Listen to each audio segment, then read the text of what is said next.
Assalamualaikum warahmatullahi wabarakatuh.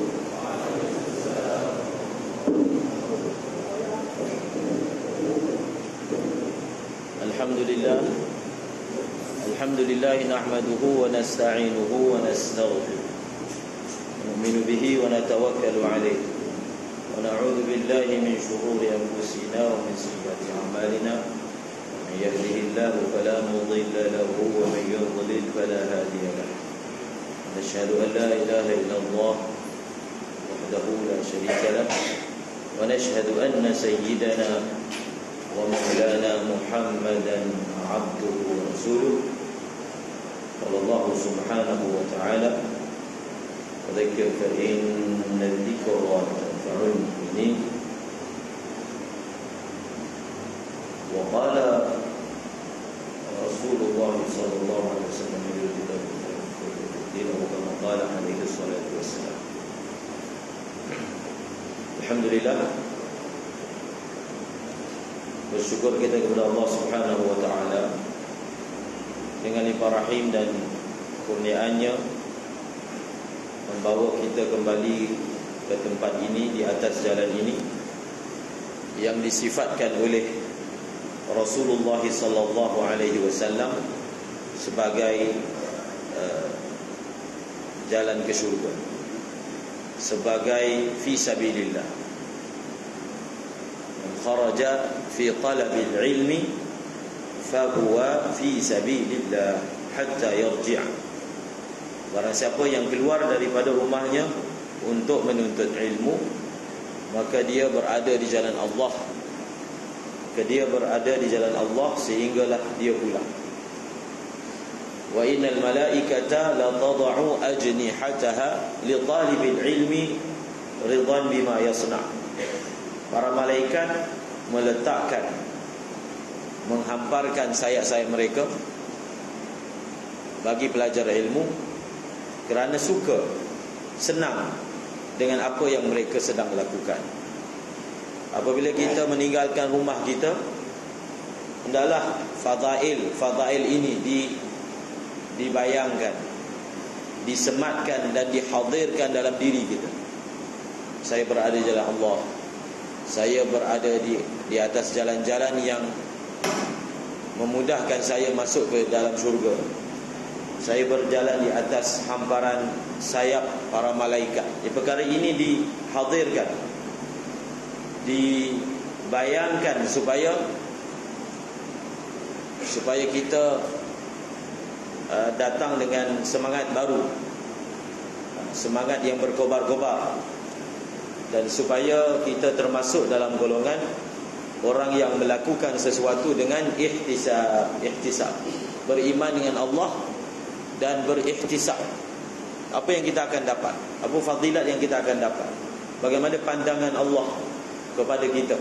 Jadi ihtisab ini adalah sangat penting untuk menghidupkan roh bagi belajar ilmu kita, supaya kita menjadi berbeza dengan orang lain yang datang juga belajar juga, tetapi kedudukan dan makamnya berbeza di sisi Allah SWT.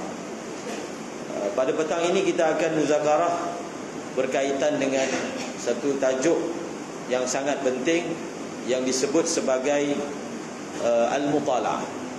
Kamu semua secara umumnya telah mempelajari dan akan mempelajari sebuah kitab yang berjudul Ta'limul Muta'allimi Tariqat Ta'allum, mengajar pelajar cara belajar. Di awal kitab, musannif menyatakan mengapakah beliau tulis buku ini.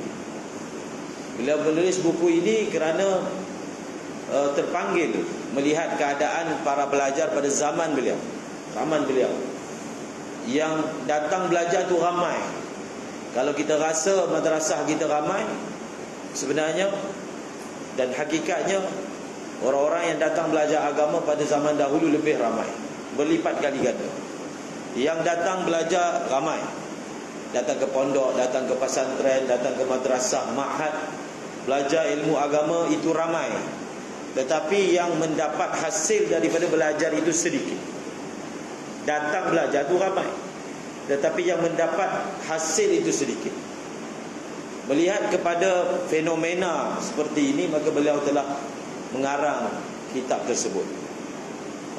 Jadi puncanya adalah apa? Yang datang belajar itu ramai, tetapi seperti mana setiap sesuatu ada caranya dan kaedahnya. Kalau kita ingin mencapai sesuatu tanpa mengikut kaedah yang sepatutnya, maka kita tidak akan dapat hasil.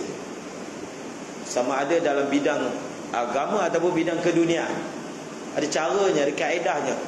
Begitulah juga kita datang belajar agama, nak jadi ulama, fuqaha, mufassirin, ada kaedah dia, ada cara dia, ada jalan dia, tariqat ta'allum, cara belajar. Kalau tidak, kita hanya menghabiskan masa di sini, tidak mendapatkan hasil yang sepatutnya, kerana tidak mengikut manhaj, metod belajar yang betul. Kita bukan nak meramaikan orang datang madrasah, tetapi kita ingin mendapatkan hasil. Jadi hasil, kalau ditunaikan haknya, insya-Allah kita akan dapat. Dan selepas itu rezeki akan berbeza-beza mengikut apa yang telah ditetapkan oleh Allah Subhanahu wa taala. Jadi bila kita bercakap tentang cara belajar, so ada 3 perkara yang satu orang pelajar kena buat. Yang pertama mutalaah, yang kedua mendengar dengan baik pengajian, dan yang ketiga adalah muzakarah. Mutalaah, memberi tumpuan tawajuh dalam kelas, dan yang ketiga adalah muzakarah. Mutalaah, al-istima', mendengar dengan baik, alladzina yastami'una al-qawla wa yattabi'una ahsanah. Dan yang ketiga adalah apa yang kita dengar daripada penyampaian asatizah, takrir mereka, syarahan mereka, kita ulang balik. Kalau 3 perkara ini kita lakukan, maka kita baru mula sebenarnya. Kita baru mula berjalan di atas jalan belajar yang betul. Baru mula, bukan telah sampai ke puncak. Baru mula, baru letak kaki di atas jalan yang betul. Tapi kalau perkara ini kita tak lakukan, kita sebenarnya belum lagi belajar, tak belajar. Dia hanya duduk kat madrasah, bukan belajar, kan? Dia hanya duduk di madrasah, menghabiskan masa-masa tua dia, masa-masa muda dia di sini. Seperti mana orang yang berada di usia emas, anak dia tak nak dengan dia, letak kat rumah orang tua. Jadi begitulah perumpamaannya. Mak ayah dia peningan dia, letak rumah budak-budak muda. Ni rumah budak-budak muda. Biar penjaga rumah ni tolong jaga anak dia. Itu saja. Iya ke? Jadi sebab itu kita kena meletakkan diri kita di atas jalan belajar yang betul. Sebelum kita masuk dalam kelas ni, mendengar penyampaian asatizah, ataupun sebelum kita dengar pelajaran baru, perlu ada isti'dad, perlu ada persiapan, persediaan jiwa untuk terima ilmu baru. Perlu ada persiapan. Kalau kita masuk kelas sebelum persiapan, kita tak tahu apa yang kita bakal belajar hari ini, esok hari, maka kita masuk tanpa persiapan. Dan memang fitrahnya manusia ni, kalau dia dikejutkan dengan sesuatu maklumat yang baru tanpa dia langsung ada persiapan, maka dia tidak dapat menghadamnya dengan baik. Kita lihat sebelum Rasulullah SAW didatangi oleh Sayyidina Jibril alaihi salam, apa yang berlaku? Rasulullah SAW selama 6 bulan melihat ar-ru'ya as-sadiqah, mimpi-mimpi yang benar selama 6 bulan. Ketika ulama mengulas peristiwa ini, mengapa? Sebelum Jibril alaihi salam datang secara fizikal, sebelum wahyu pertama diturunkan kepada Rasulullah, baginda didatangkan mukaddimah wahyu dalam bentuk ar-ru'ya as-sadiqah, adalah sebagai persiapan jiwa supaya la yufaja, supaya baginda tidak dikejutkan dengan suatu perkara yang begitu baru dengan Rasulullah sallallahu alaihi wasallam. Maka persiapan yang disebut sebagai istidad itu adalah dengan apa? Dengan mendatangkan ar-ru'ya as-sadiqah. Sebelum datang dalam keadaan jaga, datang dulu dalam keadaan mimpi selama 6 bulan berturut-turut. Itu pun setelah datangnya Jibril alaihissalam dan berlaku peristiwa yang masyhur, baginda balik daripada rumah, daripada Jabal Nur, daripada Gua Hira dalam keadaan menggeletar. Dalam Al-Quran Allah SWT berfirman, inna nasyi'atal laili hiya ashaddu wad'an wa aqwa qila. Sesungguhnya bangun malam itu dia akan memberi kekuatan untuk bercakap pada waktu siang. Mana perlu ada istiadat. Jadi begitulah juga sebelum kita masuk ke dalam kelas, kita perlu mutalaah. Mutalaah ni adalah masing-masing wajibkan atas diri dia. Kerana ustaz tak akan tengok dia mutalaah ke, dia tak mutalaah ke, ustaz tak akan tengok. Dan dia perlu fahamkan diri dia bahawasanya tujuan mutalaah ni adalah untuk faedah diri dia, untuk membina kemampuan dia untuk menjadi seorang ulama. Setiap yang datang ke madrasah ni, dia perlu datang dengan perasaan dia datang dengan membawa tanggungjawab orang kampung dia, tanggungjawab keluarga dia, negara dia. Yang datang daripada negara luar bawa tanggungjawab sebuah negara. So bila kita bercakap tentang tanggungjawab, maka tunaikan dengan sebaiknya. Tak perlulah kalau dah sampai kelas 7 mutalaah ni nak kena bagi tahu siapa tak mutalaah esok kena berdiri, ataupun siapa yang baca tak betul kena denda. Takkan kelas 7 nak bagi inzar macam tu juga. Kelas 7, kelas 6, kelas 5, kelas 4, bukan maknanya dia kelas 3 tak apa lagi, tak. Setiap daripada pelajar. Tapi kalau kelas 8, ustaz tahu pelajar ni mutalaah atau mutalaah, ustaz tahu. Tapi dia akan sampai satu tahap ustaz malas tegur, kan? Jadi sebenarnya belajar tu dia baca salah pada baris dia baca salah pada terjemahannya. Tapi kita merasa ustaz tu tak tegur sebab ustaz dah penat, malas. So jangan sampai ustaz malas tegur kita. Bahaya. Faham tak? Seorang tu dia kena syukur ada orang tolong tegur dia. Ada orang tolong ingatkan dia, ada orang tolong bagi peringatan kat dia. Sebab dia tak boleh berubah sendiri. So kalau ada orang tolong ingatkan dia, bagus, kan? Kalau ada orang tolong marah dia, bagus. Sebab sampai satu masa nanti tak ada orang nak marah dia. Sebab dia ustaz, dia share. Orang segan, orang kata dia belajar Sri Bertalin, padahal tak belajar pun, kan? So jangan sampai ustaz malas nak tegur. Kelas 8 contohnya, ingat kelas 8, kelas 7, kelas 8, kelas 6 dan seumpamanya. Faham tak? So kita jadikan mutalaah itu sebagai tanggungjawab untuk bina istidad. Sebab kitab ni dia ada banyak tahap. Hatta kami di kalangan asatizah pun ada tahapan kitab yang kita masih explore. Explore tu maksudnya kita masih masih menerokainya. Yang mana baca sekalipun tak faham pun ada juga. Sebab kitab ni banyak tahap. Jadi kalaulah kamu yang masih zaman belajar tak ada sebarang usaha untuk memperkasakan kemampuan mutalaah, bagaimana dengan kitab yang seterusnya? Ilmu ni dia banyak tahap. Jadi tahap ilmu yang kamu sedang belajar ni adalah memang ilmu sebagai basic. Tak kisahlah kitab tu Mukhtasar Ma'ani ke, Jam'ul Jawami' ke, nisbah kepada tahapan ilmu yang lebih daripada itu, maka dia masih lagi asas. Dia adalah kutub dirasiyah, kitab belajar. Maka oleh kerana itu, satu orang dia lazimkan, khususnya yang masih kelas bawah. Masih kelas bawah ni, dia latih diri dia untuk mutalaah. Dia mutalaah ni, pada satu orang dia akan tahu tahapan diri dia itu dengan dia tengok kitab baru. Dia akan tahu tahapan diri dia.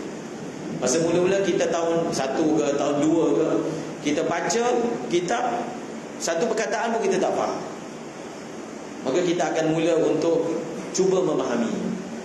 Orang yang mana dia cuba untuk selesaikan ibarat kitab dan makna kitab dengan dirinya sendiri, maka dia akan membentuk satu malakah dalam diri dia. Malakah ni maksudnya kemampuan.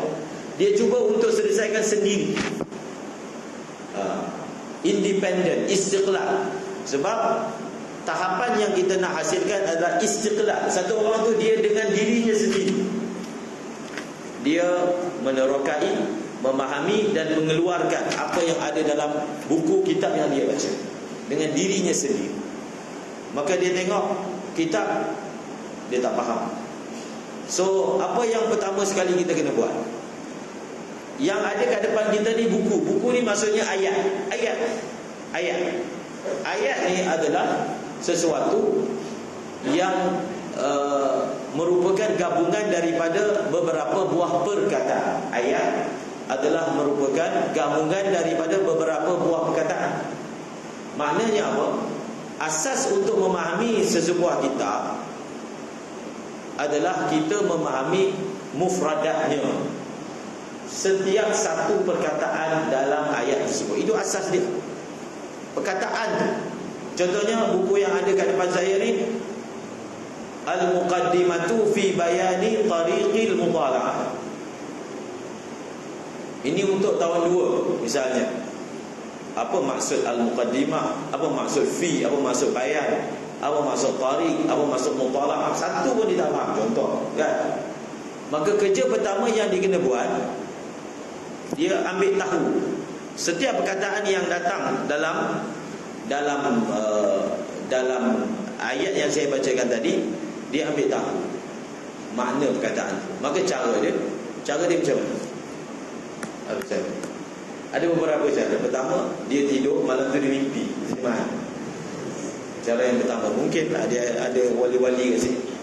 Dia tidur, mimpi wali. Dia wali. Ataupun dia duduk, pengarang bisik kat telinga dia. Apa terjemahan dia? Ataupun dia tahu dengan dirinya sendiri. Taklah, memang dia tak tahu. Ataupun dia tanya kawan dia, kelas atas, kelas 2, tanya kelas 3, tanya kelas 4. Ataupun dia buka gamis. Jadi itu beberapa kemungkinan yang dengan cara itu dia boleh tahu makna. Maka daripada beberapa kemungkinan yang disebutkan tadi, kemungkinan yang paling qarib adalah apa? 2. Pertama dia tanya kawan dia, yang kedua dia buka gamis. Kalau tanya kawan tu, tanya kelas atas, itu dipanggil mutalaah ekspres. Betul-betul sebelum masuk kelas, hari ni sabak dia pergi cari kawan-kawan dia yang nombor 1, nombor 2 ataupun kelas atas ke, dia minta kawan dia baca, dia tulis baris. Kemudian dia minta kawan dia terjemah, dia tulis terjemah. Maka dia masuk kelas dan dia baca, zahirnya lancar, zahirnya betul, tetapi dia telah memusnahkan istiqdad diri dia. Dia sukalah tak kena marah dalam kelas kan, dia suka. Dia rasa dia berjaya membuat sesuatu helah yang menyebabkan dia tak kena marah. Tapi dia sendiri tidak menzalimi dengan dirinya sendiri. Tidaklah dia menzalimi sesiapa, melainkan dia menzalimi diri dia sendiri. Sebab kalau dia buat macam tu, dan setiap kali bacaan sabak dia dibuat seperti itu, maka dia memusnahkan istiqdad sendiri. Dan ilmu alat ni, ilmu alat lah sebenarnya yang akan bantu kita berdoa. Ilmu alat, ilmu nahwu, ilmu saraf, Contoh nanti lepas ni kita akan muzakarah cara menggunakan kamus. Jadi ilmu saraf yang akan bantu kita nak cari perkataan asal bagi kalimah yang kita nak tahu makna dia. Bagi kita jangan zalimi diri sendiri. Tak ada siapa yang rugi, ustaz tak rugi, merasa tak rugi, melainkan diri sendiri. Jadi orang yang belajar ni dia suka mencabar. Kitab yang paling susah kita tu dia cuba nak baca. Dia cabar diri dia untuk faham. Dia boleh tak faham buku ni? Dia dah belajar dah kelas 8 dah. Boleh tak dia dengan sendiri fahami makna? Boleh tak? Kitab tu dia tak pernah belajar contohnya. Boleh tak? So kalau boleh ataupun tak boleh tu, jawapan itu adalah sebagai pengukur tahapan malakah diri dia. Sekarang ni orang yang dah berada di kelas atas, dia cuba tanya diri dia apa yang dia dapat. Maka dia uji diri dia dengan kitab-kitab yang dia tak pernah belajar. Cuba dia baca, dia faham ataupun tidak faham. Jadi cara yang pertama tadi, daripada dua kemungkinan yang qarib, akan merosakkan malakah diri dia. Dia akan rosak. Kalau dia biasakan daripada kelas bawah, dia akan jadi tabiat sampai kelas atas.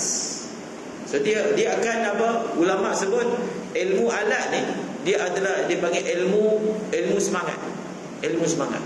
Kalau kita lemah dalam nahwu, kalau kita lemah dalam saraf, kitab ni akan terus naik, akan terus lebih susah, lebih tinggi. Dia akan jadi apa? Dia akan jadi kita hilang semangat.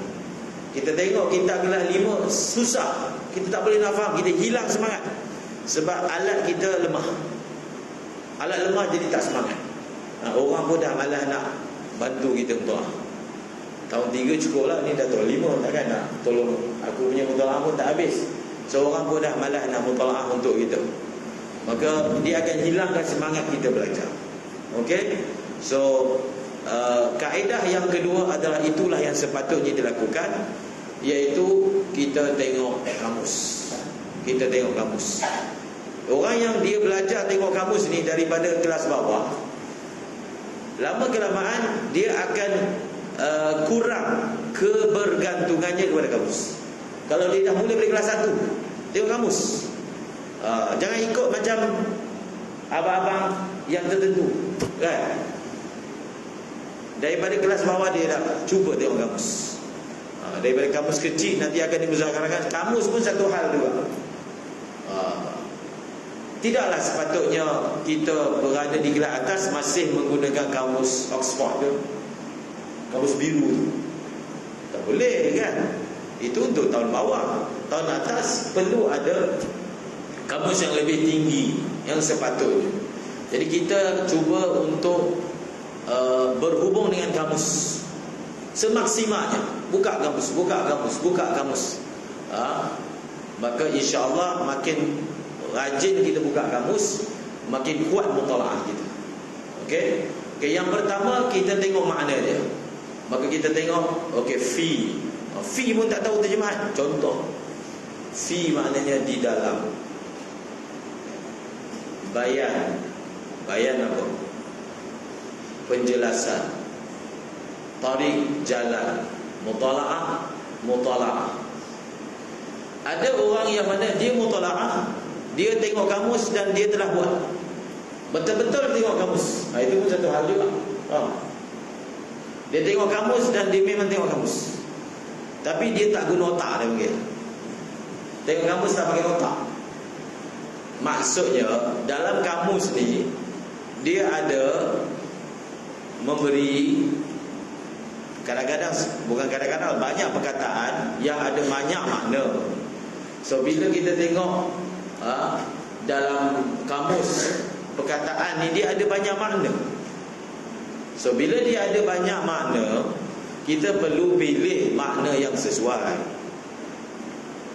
Itulah kerja mutalaah. Masa mutalaah dia kena buat tu. Kita tahu pelajar yang dia mutalaah, dia tengok kamus tak pakai otak. Itu ayat yang paling lembut boleh digunakan. Kalau terasa, sila terasa, bagus. Yang tak terasa tu payah tu, tak ada sensitivity, kan?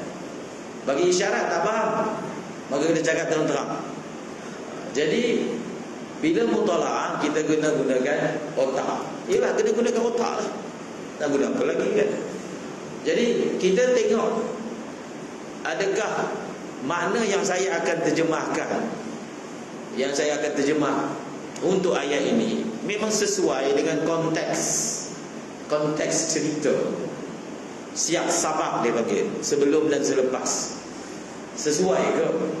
Munasabah ke? Masya Allah. Jadi punca apa? Punca tidak menggunakan otak ni kerana dia mutalaah last minute. Masuk kelas subuh mutalaah. Kita tahu, tapi kita buat tak tahu. Dia tengok, okey, giliran dia hadis nombor berapa, kira-kira waktu tu dia mutalaah. Kan? Jadi terjemahannya jadi macam tu. Dia tidak mempunyai masa yang cukup untuk berfikir. Dia tidak mempunyai masa yang cukup untuk berfikir. Sedangkan ulama ni dia kena banyak guna fikiran dia. Kita nak jadi ulama kan?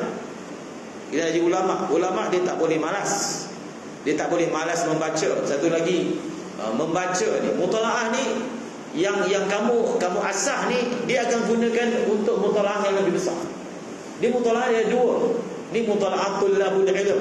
Mutalaah tullabul ilm ni dia mutalaah apa yang dia nak belajar. Tu je. Apa yang dia nak belajar, sabak yang dia akan baca, ini dipanggil mutalaah tullabil ilm, belajar. Tapi mutalaah ni dia bukan berhenti bila dia habis belajar tak perlu mutalaah, tak. Ulama dahulu apa yang dia asah masa zaman belajar, itu yang dia gunakan untuk mutalaah yang lebih besar. Untuk mutalaah, mengkaji, menerokai buku-buku kita-kita yang dia tak pernah baca. Dia mutalaah. Sebab itu kalau kita baca ulama ni, kalau kita baca contohnya Syekh Abdul Wahab Sya'rani, cuba baca mukaddimah yang beliau tulis tentang dirinya. Kita penat untuk baca nama-nama kitab yang dia hafal. Maksud dia senaraikan nama kita yang dia hafal. Baca senarai nama kita yang dia hafal, kita penat. Terlalu banyak kitab yang dia baca, hadis wal haraj. Jadi mutalaah sama belajar ni, dia nak membentuk minat untuk membaca sebenarnya. Jadi kalau seorang itu dia lemah dalam mutalaah pada kitab yang dia belajar, apatah lagi kitab yang dia tak belajar. Kitab yang dia tak belajar tak ada sebab untuk dia mutalaah, menyebabkan kitab yang dia belajar tu ada sebab juga untuk dia mutalaah, iaitu esok dia nak belajar. Kalau dia tak mutalaah, ustaz marah dia. Kalaulah kitab yang ada sebab untuk dia mutalaah pun dia tak buat, macam mana jadi ulama? Ulama dengan malas membaca ni tak ada. Ulama dia bukan malas membaca. Kalau malas membaca bukan ulama.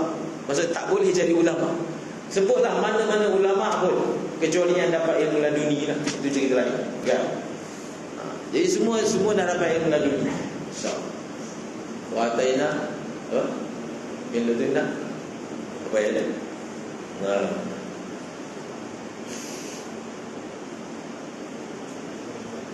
Apa surah?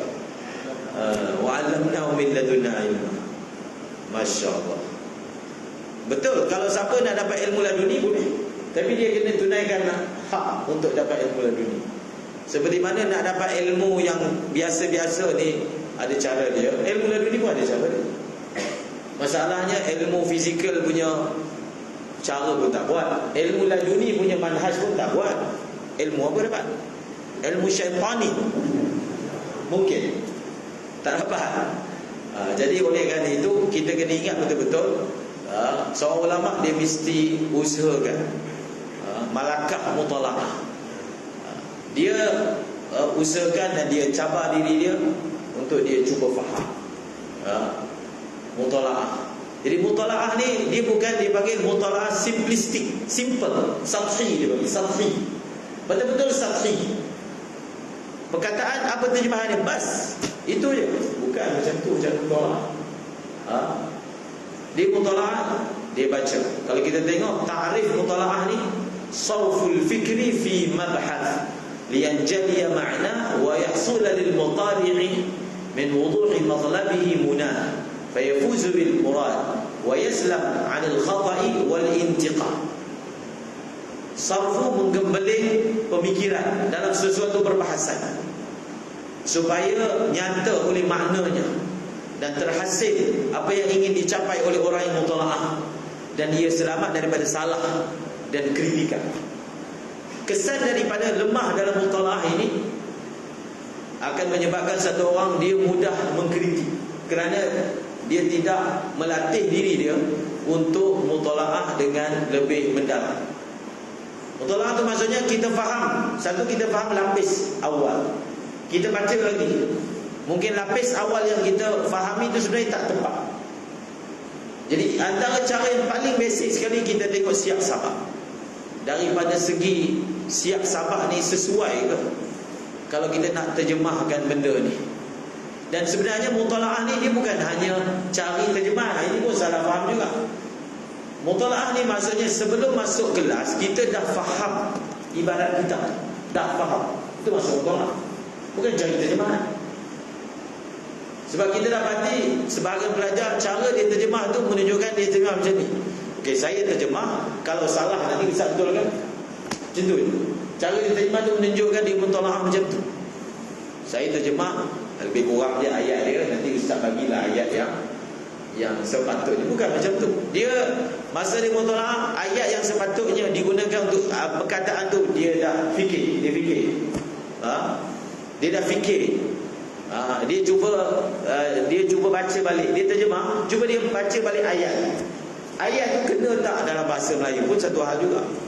Jadi kalaulah ustaz nak tegur semua benda kena tujuh. Ini bahasa Melayu tak betul. Takkan bahasa Melayu dia macam tu. Ini makna dia tak betul, tak logik. Ini terjemah tak pakai otak. Ini so ustaz punya lentera tu dia ambil banyak masa. Faham? Jadi sepatutnya masa kita mutalaah ni kita dah faham apa maksud dia. Dan masa kita masuk dalam kelas, ustaz terangkan, kita dipanggil apa? Kita double check. Kita menyimak semula apa yang saya faham ni betul tak? Betul tak? Contohnya ustaz jawabkan dan kita rasa macam tak sama kefahaman kita sebelum mutalaah, sebelum masuk kelas dengan apa yang ustaz syarahkan. Ada dua kemungkinan. Memang apa yang kita faham itu salah. Tak apa, apa yang kita faham itu salah, maknanya kita belajar. Ada satu perkara yang belajar ilmu kena belajar, dia panggil mawadhi'uz zalal. Dia panggil mawadhi'uz zalal. Orang yang belajar dia kena belajar tempat-tempat kegelinciran. Bila kita salah faham, salah baca, contohnya kita baca, kita rasa baris dia macam ni, berdasarkan ilmu yang kita dah belajar. Tapi dalam kelas ustaz kata baris dia macam ni. Contoh, ada dua kemungkinan. Yang pertama memang kita salah. Jadi mempelajari mawadhi'uz zalal, tempat-tempat kegelinciran satu orang itu penting. Supaya dia tahu tempat-tempat yang macam ni biasa orang salah faham. Tahu tempat tu, poin-poin yang salah faham ni sangat penting. Supaya apa? Dia tak ulang balik kesalahan tu. Mawadhi'uz zalal. Dia salah faham sebelum masuk kelas, ustaz betulkan. Itu satu pelajaran yang akan membekas dalam otak dia sehinggalah dia meninggal dunia. Yang kedua apa? Yang kedua contohnya ustaz yang salah, mungkin juga. Maka dia cuba tahqiq dengan ustaz dia. Okey ustaz, lepas kelas misalnya ada ustaz buka soalan, jadi dia tanyalah dengan adab yang sepatutnya. Mungkin tak mustahil pun ustaz yang salah. Okay. So itulah dipanggil belajar kan. Ada apa? Ada interaksi antara dua belah pihak. Dia belajar ni ada dua. Satu dipanggil monolog, satu lagi dipanggil apa? Dialog. Monolog ni maksudnya apa? Ustaz itu dia bermonolog, cakap seorang-seorang dalam kelas. Monolog.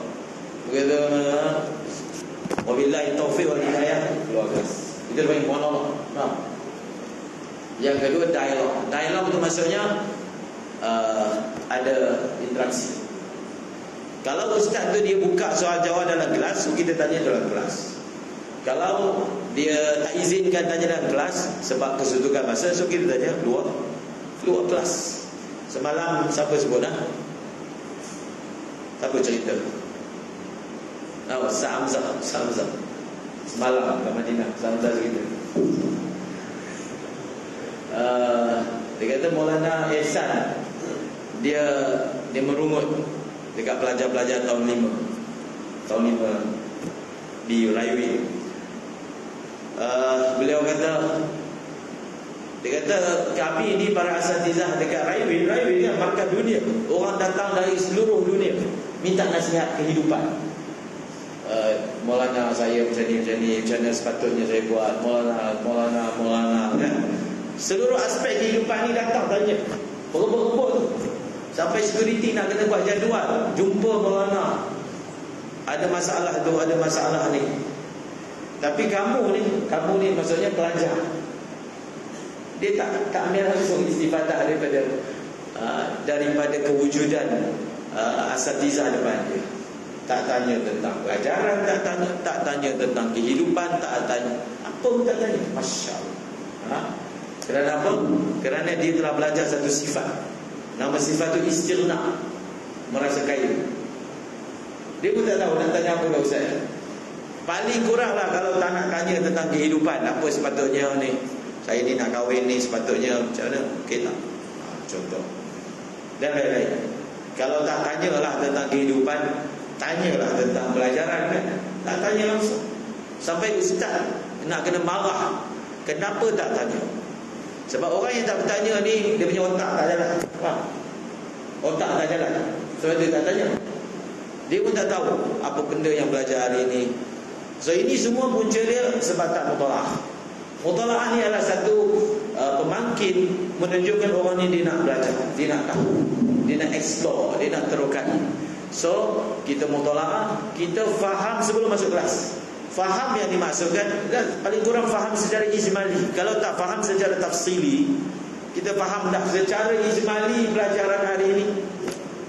So bila kita masuk kelas, dia akan memberi latih tubi. Kita dah faham, dalam kelas kita faham lagi. Kemudian kita muzakarah pula dah 3 kali tentang ibarat tu kita telah melakukan latihan terhadapnya.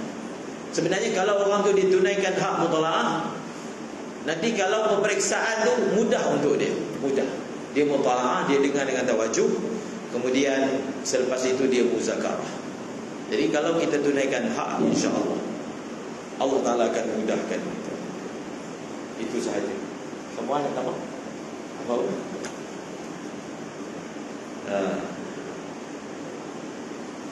Faham tak?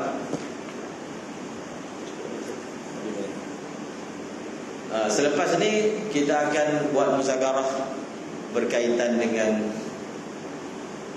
penggunaan kamus. Penggunaan kamus dan beri tumpuan. Imam Syafi'i yang menyedari bahawasanya menguasai bahasa Arab ini adalah perkara yang paling penting, sehingga beliau mewajibkan setiap Muslim kena tahu bahasa Arab. Wajib. Maksudnya dia kena tahu bahasa Arab lah. Kalau dia tak tahu bahasa Arab, dia tak boleh baca tasyahud. Tasyahud dia sebenarnya tak sah. Itu paling basic lah. Kalau bahasa Arab tak tahu sampai baca tasyahud pun tak erti, belum sebenarnya. Itu maksud Imam Syafi'i, setiap Muslim kena tahu bahasa Arab. Paling kurang dia tahu sebut perkataan-perkataan bahasa Arab.